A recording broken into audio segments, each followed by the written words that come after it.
దేవుని యొక్క ప్రశస్తమైన నామములు కూడి ఉన్న ప్రతి ఒక్కరికి ప్రభు పేరిట వందనములు తెలియపరుస్తూ ఉన్నాను. ఈ సమయమందు ఒక పల్లవి పాట మనం పాడుకుని దేవుని యొక్క వాక్యములకు వెళ్దాం.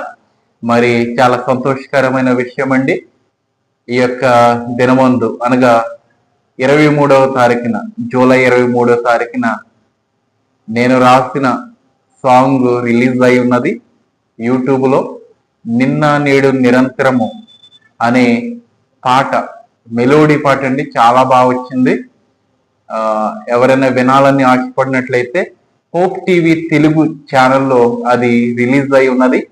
మరి యొక్క ఛానల్లో రిలీజ్ చేయలేదు, కానీ ఆ యొక్క హోప్ టీవీ తెలుగు ఛానల్లో రిలీజ్ అయి ఉన్నది. మరి ఆ యొక్క పాట ఒక పల్లవి మనము పాడుకుని మనం విందాం.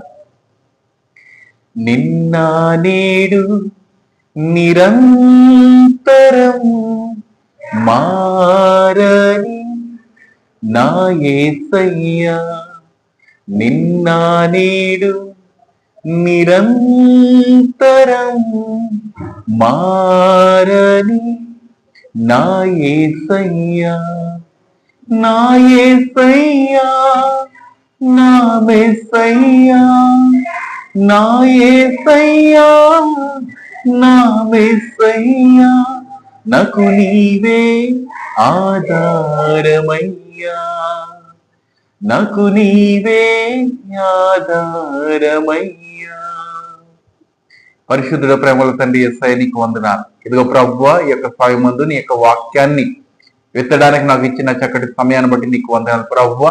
ఈ సమయమందు నైనా మరి నీ యొక్క ఆత్మతో ఎత్తు పట్టుకొని ఈ యొక్క దినమందు మాకు కావాల్సిన వర్తమానాన్ని మీరు మాకు అనుగ్రహిస్తారని యేసు నామములో పెట్టుకుంటున్నాము తండ్రి, ఆమేన్.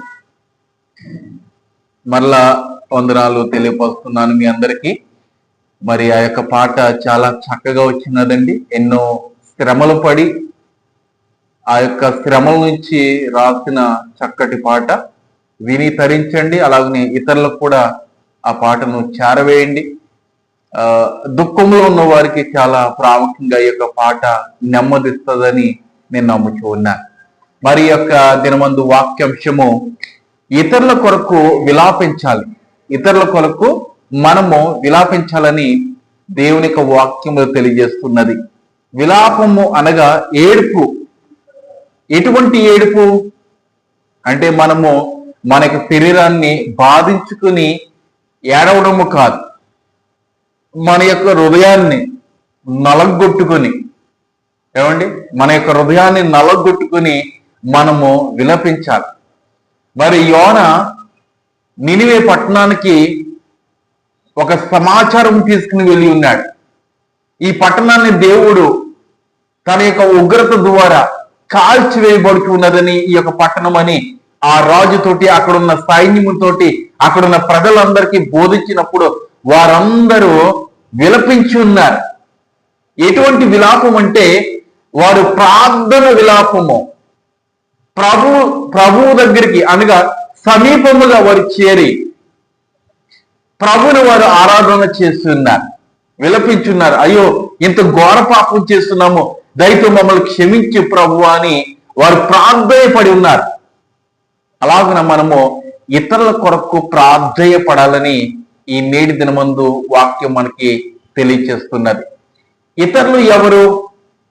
ఇతరులు ఎవరంటే మనకు పొరుగువారు, లేదంటే చెడిపోతున్న వారు మనకు తెలిసినట్లయితే వారి కొరకు మనము విలాపించాలి, విలపించాలి, ప్రార్థన చేయాలి. ప్రార్థన అంటేనే విలపించడము. వారి కొరకు, నీ కొరకు, నీ కొరకే విలపించడం కోడము కాదు, నీకు కుటుంబము కొరకే నీవు దుఃఖించడము కాదు, ఇతరుల కొరకు కూడా మనము ప్రార్థన చేయాలి. అయితే ప్రియ దేవుని సంగమా, ఈ యొక్క భూమి మీద జనులందరి కొరకు ఒక్క వ్యక్తి మాత్రమే విలపించున్నాడు. ఎంతగానో ఘోరముగా దుఃఖపడి ఉన్నాడు, హాని చేయబడి ఉన్నాడు. ఆయనను గుద్ది ఉన్నారు, బాధించి ఉన్నారు, శిలువ మీద ఎక్కించి ఉన్నారు. తన యొక్క రక్తము, యేసు ప్రభు యొక్క రక్తాన్ని కళ్ళారా చూస్తున్నారు అక్కడున్న జనులు. ఇప్పటికే మనకి అర్థమై ఉంటది ఎవరేంటన్నది. ప్రభు అయిన యేసుక్రీస్తు మన కొరకు ఆయన ఈ లోకానికి వచ్చి ఉన్నాడు. ఎందుకని వచ్చి ఉన్నాడు అన్నది మన వాక్యాల్లో మనం ధ్యానం చేద్దాము. హెబ్రీలో 2వ అధ్యాయము 17వ వాక్య భాగం ఒకసారి చదివి నేను వినిపిస్తాను. కావున ప్రజల పాపములకు పరిహారము కలగజేయుటకై పరిహారము కలగజేయుటకై దేవుని సంబంధమైన కార్యములలో కనికరమును నమ్మకమును గల ప్రధాన యాజకుడగు నిమిత్తము, ప్రధాన యాజకుడైతే మన యొక్క ప్రభుని యేసుక్రీస్తు అయితే అన్ని విషయములలో ఆయన తన సహోదరుల వంటి వాడు కావలసి వచ్చెను. ఏమండి, మనము ఏదైనా అన్యాయం చేస్తున్నాం అనుకోండి, ఎవరైనా మన పక్షముగా వెళ్ళి అతను అన్యాయం చేయలేదు నేను చేస్తాని ఒప్పుకుంటారంటారా? ఎవరు ఒప్పుకోరు. ఎందుకంటే ఆ శిక్ష మరి ఘోరంగా ఉండొచ్చు, లేదంటే వాడిని బాధించవచ్చు. కాబట్టి మనుషుడు కొరకు మరి రోధించటం లేదు. కానీ ప్రభువైన యేసుక్రీస్తు ఆ యొక్క రాజ్యాన్ని విడిచిపెట్టి, ఆ యొక్క స్థానాన్ని విడిచిపెట్టి పాపులమైన మన కొరకు ఆయన యొక్క లోకానికి వచ్చి పాపిగా చనిపోయాడు. దేవునికి స్తోత్రము కలిగింది. ఆయన మానవుడిగా రావాల్సిన కారణం ఏంటి? మనం మానవులం కాబట్టి. ఏమండి, ఆయన మృగాల కొరకు రాలేదు, మానవుల కొరకు వచ్చారు. ఈరోజు ప్రభువుని ఏమండి ఎరుగుతూ ఉన్నారు కానీ, తెలుసుకుంటూ ఉన్నారు కానీ వారు వాక్యము పట్ల శ్రద్ధ వహించటం లేదు. వారికంటే ఈ యొక్క మృగాలు చాలా, ఆ పక్షులు చాలా చాలా ప్రాముఖ్యమైనది. దేవుడికి మందిరానికి వెళ్తూ ఉన్నాము కానీ దేవుడికి మందిరంలో బోధించే ఆ వాక్యాన్ని బట్టి మనకి ఎటువంటి తెలివి ఉండటం లేదు, ఆలోచన అనేది కూడా మనము చేయలేని స్థితిలో ఉంటూ ఉన్నాం. అయితే ప్రియమైన బిడ్డలారా, ఆ కాలంలో 2000 సంవత్సరముల క్రితము యేసు ప్రభు మానవ స్వరూపము ధరించి ఈ భూలోకానికి వచ్చి ఉన్నాడు. మానవుడు ఎలాగైతే పుడతాడో, గర్భమందు పుడతాడో అలాగే పుట్టి ఉన్నాడు. మానవుడు ఎలాగైతే పెరుగుతాడో అలాగే పెరిగి ఉన్నాడు. మానవుడికి ఎటువంటి అవయవములు కలిగి ఉంటాయో, ఎటువంటి దేహము కలిగి ఉంటాడో అలాగనే ఈ యొక్క యేసు ప్రభువు కూడా చక్కటి దేహము కలిగి ఉన్నాడు. నేను దేవుని కదా, నేను రక్షకుడు కదా, నేను గోల్డ్గా ఉండాలి, బంగారపు శరీరంతో ఉండాలి అని ఆయన అనుకోలేదు. ఏమండి, ఆయన కేవలము మనుషులు ఎలా ఉంటారో మనుషుల రూపం ఎత్తి ఉన్నాడు. మనుషులు ఎలా అయితే మాట్లాడతారో అలాగనే మాటలు మాట్లాడి ఉన్నాడు. కానీ తన యొక్క నోటి నుంచి ఎటువంటి అపవిత్రమైన మాటలు రాలేదు. మనుషులకైతే అపవిత్రమైన మాటలు ఏమండి కోకొల్లగా వస్తూనే ఉంటాయి. ఈ రోజుల్లో ఏంటో కానండి, దేవుని యొక్క మందిరానికి వెళ్తున్న వారు కూడా దేవుని యొక్క మందిరంలోనే అపవిత్రమైన మాటలు మాట్లాడుతున్నారు దుష్టులు. దేవుని యొక్క మందిరంలో నేను ఉన్నాను అని గ్రహించుకోవటం లేదు. మనుషుల పట్ల కలిగిన ఆ యొక్క కోపాన్ని బట్టి దేవుని యొక్క మందిరంలోనే అపవిత్రముగా మీరు కనపరుచుకుంటూ ఉన్నారు. నామకార్థమైన క్రైస్తవులుగా ఉండి మీరు కనపరుచుకుంటున్నారు అపవిత్రమైన మాటలతో దేవుని యొక్క మందిరంలో మీరు నిలబడి. ప్రభువైన యేసుక్రీస్తు నీ కొరకు నా కొరకు మానవ స్వరూపం ఎత్తి ఆయన యొక్క లోకానికి వచ్చినాడు. ఎందుకంటే పాపుల కొరకు, మనం పాపులము కాబట్టి, జననము నుంచే మనము పాపంలోనే మనం పుట్టున్నాము కాబట్టి మన కొరకు ఆయన వచ్చి ఉన్నాడు. మనం రక్షించడానికి ఆయన వచ్చి ఉన్నాడు. మరలా ఆయన రావాలంటారా? మరలా ఆయన సిలువ మీద రెక్కాలంటారా? మన యొక్క పాపములు తుడిచివేయాలంటే ప్రభు అయిన యేసుక్రీస్తు మరలా జ్ఞాపకం చేస్తున్నాడు. ఎంతో మంది సేవకుల ద్వారా, ఈ యొక్క సోషల్ మీడియాల ద్వారా దేవుడు వర్తమానం అందిస్తూ ఉన్నాడు. మీరు మారాలి, దేవునికి రాజ్యము అతి సమీపంలో ఉన్నదని. ఇతరుల కొరకు మనము ప్రార్థించాలి. వారు మారలేని స్థితిలో ఉంటే వారి కొరకు మనము విలపించాలని దేవునికి వాక్యాలు మనకి తెలియజేస్తున్నది. ఇక్కడ హెబ్రీలో 4వ అధ్యాయంలో కూడా చక్కటి మాట ఉన్నది. 15వ వచనాన్ని ఒకసారి పరిశీలన చేద్దాము. మన ప్రధాన యాజకుడు మన బలహీనతల యందు మనతో సహానుభావము లేనివాడు కాడు గాని సమస్త విషయములను మన వలనే శోధింపబడి నన్ను ఆయన పాపము లేనివాడిగా ఉండేది.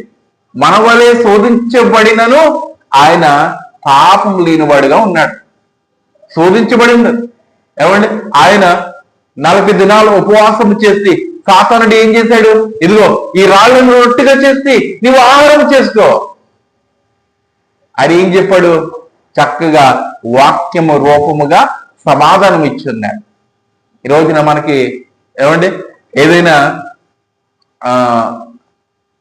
ఇది మీరు పలికినట్లయితే మీకు చక్కటి ఆహారం ఇస్తాము, లేదంటే ఒక ధనం ఇస్తామంటే ఆ మతంలోకి వెళ్ళిపోతారు, లేకపోతే ఆ మాట పలికేస్తూ ఉంటారు.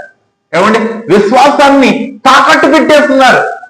మరొక మాటలు చెప్పాలంటే విశ్వాసాన్ని ఏం చేస్తున్నారు, తాకట్టు పెట్టేస్తున్నారు. దేవునికి మందిరానికి ప్రతి వారము వెళ్ళే వారి కంటే ఆ బిచ్చగాళ్ళు బెస్ట్ అండి. నిజంగా ఆ బిచ్చగాళ్ళు చాలా విశ్వాసముగా ఉంటారు. వారు వారమంతా సంపాదించుకొని అందులో ఎంతో కొద్దిగా దేవుని యొక్క మందిరానికి ఇస్తూ దేవుని యొక్క సన్నిధానంలో కింద కూర్చొని ఆరాధన చేస్తూ ఉంటారు. పైన కూర్చున్న వాళ్ళందరూ గొప్ప గొప్ప ఇళ్ళు ఉన్న వాళ్ళు, కార్లు ఉన్న వాళ్ళు, వాళ్ళందరి మధ్యన వారు కింద కూర్చుంటూ ఉంటారండి. ఒక మందిరానికి వెళ్ళాను, ఏమా నువ్వు కింద కూర్చున్నావంటే, అయ్యా మాకు ఎటువంటి ఇళ్ల స్థలాలు ఈ యొక్క గ్రామంలో లేవు, కానీ దేవుడు అంటే మాకు భక్తయ్యా, దేవుడు అంటే మాకు భక్తయ్యా. వారు ఎక్కడ ఉంటారంటే ఆ యొక్క ఆ విలేజ్ కి పొలిమేరలో ఉంటారు, ఆ గ్రామానికి పొలిమేరలో ఉంటారు. ఆ పొలిమేర నుంచి వచ్చి దేవుని యొక్క మందిరంలో కూర్చుంటారు. ఎక్కడ నేల మీద, చాప మీద కూర్చోరండి. వాళ్ళు నేల మీద కూర్చుంటారు, కటికి నేల మీద కూర్చొని దేవుని ఆరాధిస్తారు. వాళ్ళకి ఎంత తోస్తే అంత వేసి దేవుని యొక్క సన్నిధానంలో మా కొరకు ప్రార్థన చేయండి అని వెళ్ళిపోతూ ఉంటారు. కుర్చీలో కూర్చున్నవారు మాత్రం బెంచీల మీద కూర్చున్నవారు నిద్రపోతూ ఉంటారు. దేవునికి స్తోత్రము కలిగినగాక. ప్రియ దేవుని సంఘములోనికి వెళ్ళి దేవుని యొక్క మందిరంలోనికి వెళ్ళి నేను అభాగ్యుణ్ణి, నేను నామకార్థపు క్రైస్తవుణ్ణని దేవుడికి మీరే తెలియజేసుకుంటున్నారు. జాగ్రత్త. దేవుడు తప్పక ఈ యొక్క మర్మాన్ని లేదంటే ఈ యొక్క కార్యాన్ని చివరి దినాల్లో మీకు చూపిస్తాడు. నేనేం చేయలేదు ప్రభా, దేవునికి మందిరంలో చక్కగా తప్పలు కొట్టాను, లేకపోతే దేవ నిన్ను ఆరాధన చేస్తాను, నమ్మకముగా ఉన్నాను, నమ్మకమైన సేవ చేస్తాను అని చెప్తావేమో, కానీ నీ యొక్క వృత్తాంతం అంతయు ఆ దినమందు చూపించేస్తాడు దేవుడు. అందుకని ఇతరుల కొరకు మనము విలపించాలి, ప్రార్థన చేయాలి, నమ్మకంగా ప్రార్థన చేయాలి. ఒక అరగంట కూడా మనము ప్రార్థన చేయకపోతే ఎందుకండి మన యొక్క బ్రతుకంటారు ఏమండి? కనుక ప్రియ బిడ్డలారా జ్ఞాపకం చేసుకోండి, ఎవరిని నేను కించపరచటం లేదు, కానీ దేవుని యొక్క వాక్యంలో ఉన్నట్లుగా మనం జీవించాలి, అనుభవించాలి దేవుని యొక్క కృపలను. ఇక్కడ ఫిలిప్పీయులు రాసిన పత్రిక 2వ అధ్యాయము 7 నుంచి 8 వాక్యాలు ఒకసారి చదువుదాం. మనుషుల పోలికగా పుట్టి దాసుని స్వరూపమును ధరించుకుని తన రిక్తునిగా చేసుకునేను. మరియు ఆయన ఆకారమందు మనుష్యుడుగా కనబడి మరణం పొందినంతగా, అనగా శిలువ మరణము పొందినంతగా విధేయత చూపిన వాడే తాను తగ్గించుకునేను. ఏమండి? తాను తగ్గించుకున్నాడు. దేవునికి మందిరానికి వస్తున్నప్పుడు ఎవరైనాని ఒక సందర్భం జరిగి ఉన్నదిలేండి. ఒక సంఘంలో, ఆ సంఘంలో ఎందుకయ్యా మీకు గొడవలు జరుగుతున్నాయంటే, ఆ సంఘంలో ఉన్న ఒక వ్యక్తి చెప్పిన మాట ఏంటంటే, పొరపాటున ఒక వ్యక్తి వారి యొక్క భుజాలు రాసుకుని మందిరానికి తెచ్చేసాడంటే అండి. అంటే ఆ సమయం అయిపోతున్నది, దేవునికి మందిరం సమయం వచ్చేసింది, దేవుని యొక్క మందిరంలో వెళ్ళిపోవాలి త్వరగాని, ఆ తొందరలో ఒక వ్యక్తి యొక్క భుజాన్ని తాకి వెళ్ళిపోయాడంటండి. వెంటనే ఆ మరొక వ్యక్తి ఏం చేశాడంటే, నన్నే నిడతావా అని ఆయన కాళ్ళ పట్టుకుని చెంప మీద కొట్టారండి. ఇంకా చెంప మీద, ఈయన చెంప మీద కొడితే ఇంకా ఆయన ఏం చేస్తాడు, మరలా తిరిగి ఆయన చెంప మీద కొట్టాడు. అలాగన కొట్లాడుకున్నారు. అలాగన కొట్లాడుకుని చివరికి దేవుని యొక్క మందిరంని ఏం చేశారంటే వారు ఆరాధన జరగకుండా చేసేస్తారు. నా మందిరాన్ని పాడు చేస్తే నేను పాడు చేస్తానని దేవుని యొక్క వాక్యం తెలియజేస్తాం. ఏమండి? దేవుడు తగ్గించుకున్నాడు, దేవుని గుద్దారు, గడ్డాన్ని పెరికున్నారు, ఉమ్ము వేస్తున్నారు, అపహాసించున్నారు, ఎన్నో రీతిగా మరి హింసించే ఉంటారు. కానీ దేవునికి కుమారుడు ఏమైనా అన్నారంటారా? నువ్వు శపించబడతావు, నువ్వు నా రాజ్యంలో ఉండవు అని ఏదైనా శపించాడంటారా? కానీ ఈ యొక్క నేటి దీని సేవకులు కూడా శపించేస్తూ ఉన్నారండి. వారి యొక్క మందిరంలో ఎవరైనా పాపం చేశారనుకోండి, లేదంటే ఏదైనా తప్పు చేశారనుకోండి, వెంటనే వారిని శపించేస్తున్నారు. నీకు గర్భఫలం ఉండదు, నీకు భూఫలం ఉండదు, నీ కుటుంబం నాశనం అయిపోతుంది. ఇలాగన చేస్తే అతను నిజమైన సేవకుడు కాదు. దేవుని యొక్క వాక్యం ద్వారా గద్దింపు ఇవ్వాలి. దేవుని యొక్క వాక్యం ద్వారా గద్దింపు.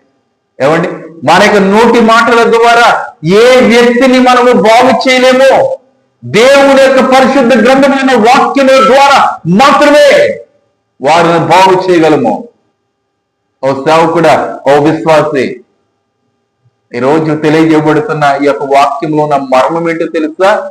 ఇతరులు నాశనం అయిపోతుంటే వారి కొరకు మనము విలపించాలి, ప్రార్థన చేయాలని. ఏమండి, అతను నాశనం అయిపోతే నాకెట్లే నాశనం అయిపోవాలాడు అని కోరుకుంటే మనము ఆ గోతులోనే పడిపోతాం. జాగ్రత్త. ఇంకా ప్రియమిత్రులారా, కొన్ని సమస్యలు కూడా నేను ఎదుర్కొంటూ ఉంటాను. ఆ సమస్యలు ఏంటంటే, ఇతనే చేయాలా వాక్య పరిచర్య యూట్యూబ్లో, ఫేస్బుక్లో నేను చేయలేనా అని చాలా మంది నా మీద తిరుగుబాటు చేస్తున్న వారు కూడా ఉంటారు. చదువుకోవడానికి వెళ్ళి ఉన్నావు అక్కడ, దేవుని యొక్క వాక్య పరిచర్య నీకెందుకు అంటూ ఉంటారు. ప్రియదేవుని బిడ్డలారా, సమయం ఉన్నప్పుడు ఈ వాక్యాన్ని నేను ఎత్తిపట్టి నేను మాట్లాడతాను. దేవుడు ప్రేరేపిస్తూ ఉన్నాడు. అపహాసించులతోటి లేదంటే దుష్టులతోటి సహవాసం కలిగి ఉండొద్దన్నాడు. ఈ యొక్క నేటి దినాల్లో అదే క్రమాన్ని నేను ఫాలో అవుతూ ఉన్నాను. దుష్టులతోటి సహవాసం కలిగి ఉన్నట్లయితే మనకి దేవునితో సంబంధము విడిపోతుంది.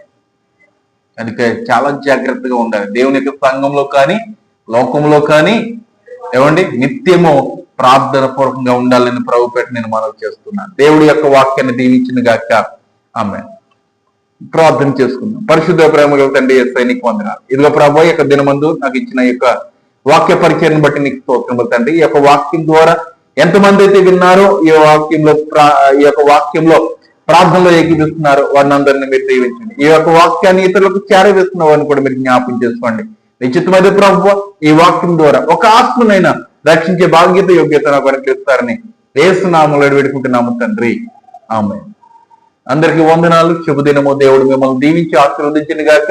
ఆమేన్. మరలా తెలియజేస్తూ ఉన్నాను, నిన్న నేడు నిరంతరము అనే పాట హోప్ టీవీ తెలుగు ఛానల్లో ఉన్నది. ఆ యొక్క సాంగ్ ని వీక్షించి మరి ఇతరులకు కూడా మరి చేరవేస్తుందిగా నేను కోరుచున్నాను. అందరికీ వందనాలు. శుభదినం.